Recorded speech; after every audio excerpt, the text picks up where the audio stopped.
Hello and very warm welcome once again to the Tax Express. इस video में बात करेंगे इनकम टैक्स में 1/4/24 से एप्लीकेबल होने वाले कुछ महत्वपूर्ण चेंजेस के बारे में। सबसे पहले बात करते हैं फाइनेंशियल ईयर 23-24 यानी असेसमेंट ईयर 24-25 से एप्लीकेबल होने वाली नई टैक्स रेट्स की। जैसा कि आप जानते हैं कि इनकम टैक्स में दो टैक्स रेजिम्स हैं, एक ओल्ड टैक्स रेजिम और दूसरी new tax regime. New tax regime को एनकरेज करने के लिए गवर्नमेंट ने न्यू टैक्स रेजिम को डिफॉल्ट टैक्स रेजिम का स्टेटस दिया हुआ है, यानी new tax regime default tax regime के नाम से भी जानी जाती है। ओल्ड और न्यू टैक्स रेजिम में basically slab rates and chapter 6A की डिडक्शंस की अवेलेबिलिटी का डिफरेंस है।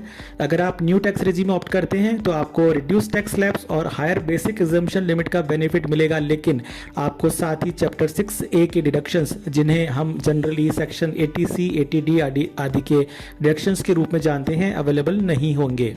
1/4/24 से आपको फाइनेंशियल ईयर 23-24 में अर्न की गई टैक्सेबल इनकम पर कोई टैक्स नहीं देना होगा अगर आपकी total taxable income from all sources 7 lakh या उससे कम है।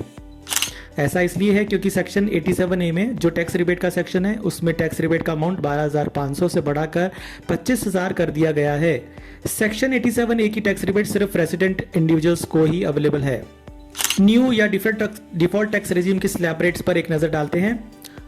Up to rupees 3 lakh nil, 3 lakh to 6 lakh 5%, 6 lakh to 9 lakh 10%, 9 lakh to 12 lakh 15%, 12 lakh to 15 lakh 20% and above rupees 15 lakh 30%। वहीं दूसरी तरफ ओल्ड टैक्स रेजिम में स्लैब रेट्स हैं up to rupees 2.5 lakh nil, 2.5 to 5 lakh 5%, 5 lakh to 10 lakh 20%, 10 lakh and above 30%।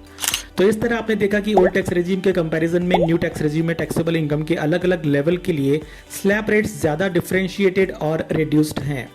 For example, जहां old tax regime में 5 लाख से अबव इनकम होने पर 20% टैक्स रेट है, वहीं न्यू टैक्स रेजिम में सिर्फ 5% है।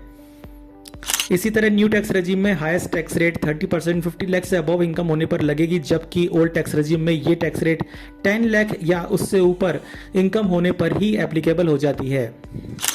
न्यू टैक्स रेजिम में रिटर्न फाइल करने पर आपको अप टू रुपीज 7 लाख कोई टैक्स नहीं देना होगा। ऐसा इसलिए क्योंकि 7 लाख की टैक्सेबल इनकम पर टोटल टैक्स 25,000 बनेगा, जिस पर आप सेक्शन 87A की फुल टैक्स रिबेट ले सकते हैं। अगर कंपैरिजन के लिहाज से देखें तो ये अज्यूम करते हुए कि चैप्टर 6A में आपका कोई डिडक्शन नहीं है, तो 7 लाख तक की इनकम पर ओल्ड टैक्स रेजिम ऑप्ट करने पर आपको लगभग 52,000 टैक्स देना होगा। सैलरीड पर्सन होने पर आपको 50,000 का स्टैंडर्ड डिडक्शन भी मिलेगा, तो उसके बाद आपको टोटल टैक्स पेबल 41,600 होगा। जबकि न्यू टैक्स रेजिम में नॉन सैलरीड पर्सन के केस में 7 लाख तक की इसी इनकम पर आपको कोई टैक्स नहीं देना होगा, और सैलरीड होने के केस में आपको 7.5 लाख तक की टैक्सेबल सैलरी इनकम होने पर कोई टैक्स नहीं देना होगा। वहीं आप ओल्ड टैक्स रेजिम में 80C का मैक्सिमम अलाउएबल डिडक्शन यानी 1.5 लाख अवेल करते हैं, तो आपको फिर भी इस इनकम पर 21,220 तक का टैक्स भरना पड़ेगा, क्योंकि 5 लाख से अबो टैक्सेबल इनकम होने पर आपको 20% की स्लैब रेट एप्लीकेबल हो जाएगी और साथ ही रिबेट अंडर सेक्शन 87A भी नहीं मिलेगी। तो इस तरह हमने देखा कि ओल्ड के मुकाबले न्यू टैक्स रेजिम को ऑप्ट करना फायदे का ऑप्शन हो सकता है, लेकिन ये केस टू केस बेसिस पर डिपेंड करेगा।